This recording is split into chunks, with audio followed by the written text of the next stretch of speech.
5 Minute Sobriety. For more articles and resources, please visit sobertoday.net. The following podcast is the reading of an article titled, How Gentle is a 12-Step Program? Early Recovery. It is probably fair to say that most people in early recovery are quite confused. Getting sober and dealing with sobriety not only entails living without alcohol or any other type of crutch, but also learning to live with yourself 24 hours a day. This is often quite a scary place to be, and one of the things that gets people through it is the kindness of other people in recovery, either at meetings, coffee after meetings, or simply on the phone. Simple acts of kindness that may not seem a big deal at the time often carry enormous weight in helping people in early recovery to feel some sense of warmth, some sense of empathy, and some sense of belonging. Kindness is one of those concepts that tends to override a lot of other beliefs and actions, not just in terms of what it does, but in terms of the effect it can have on other people. Do or die. The phrase do or die is sometimes used directly in recovery, and oftentimes used subliminally as a way of trying to control people's recovery and instill a level of fear into them as to what they should or shouldn't do for their own recovery. This, in many ways, is the opposite of an attitude of kindness or gentleness, mainly in that it is trying to force someone's ideas onto another person, using the need for sobriety almost as a threat to adopt a certain approach to recovery, rather than letting the person find their own path. This do or die approach can have an effect in terms of motivating people to do certain things, which may have a short-term benefit, but in the long term is likely to do more harm than good. Alcoholics Anonymous. The book Alcoholics Anonymous and all the Alcoholics Anonymous literature was written as a body of experience of the early members, so that anyone wanting to get sober could read the book, get some understanding of this experience, and then use that experience in any way that they wanted in order to get sober.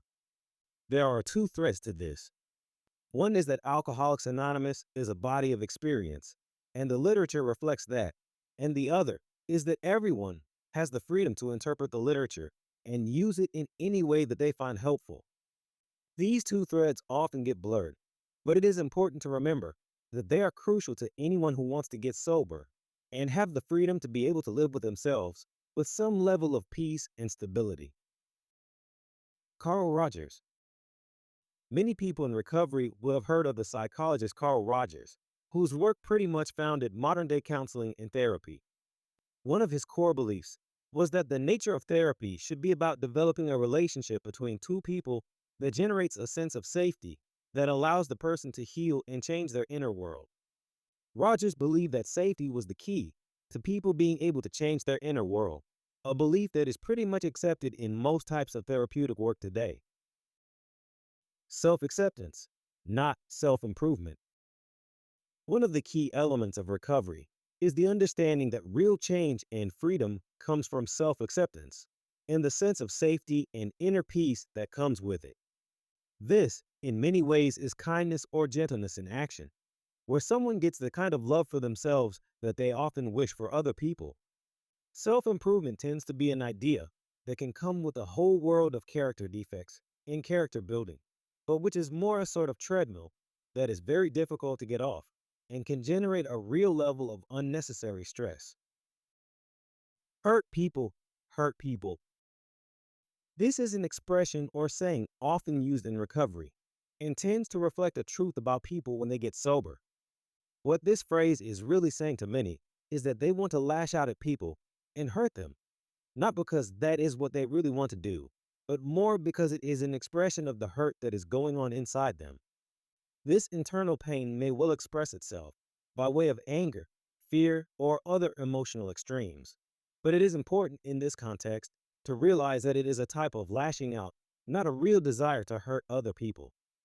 This goes to the core of self-acceptance, why people are the way they are, and what needs to change in order for them to get a level of inner peace. Change everything.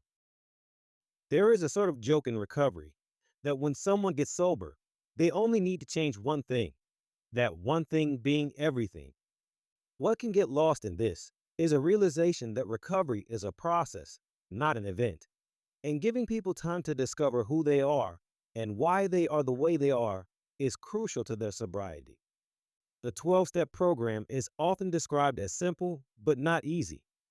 In many ways, it is a structure that can guide people through this process, allowing them to discover what is blocking them from loving themselves and other people, and moving towards a place where they do have a real level of self acceptance, of self love, and can live at peace with themselves. Perfection. People in recovery often talk about the need for perfection, not as an ideal, but as something that affects their character and drives them in all sorts of directions that are really not that healthy emotionally. These drives can act as a real block to self acceptance and are worth putting into context. Often, when people talk about perfection, they are not talking about perfection at all, but more about some internal motivator that sees everything in terms of right or wrong, with an obsessive need to get it right and a dread or fear of getting it wrong. This sense of seeing everything in terms of right or wrong is often a legacy of growing up in an alcoholic home and is often the drive or motivator for people feeling the need to be in control of their own sense of safety. This is a huge topic in terms of recovery, but an understanding of where these attitudes or drives come from can give people a context that allows them to revisit their sense of safety and find more loving, kind, and gentle ways of treating themselves and other people as well.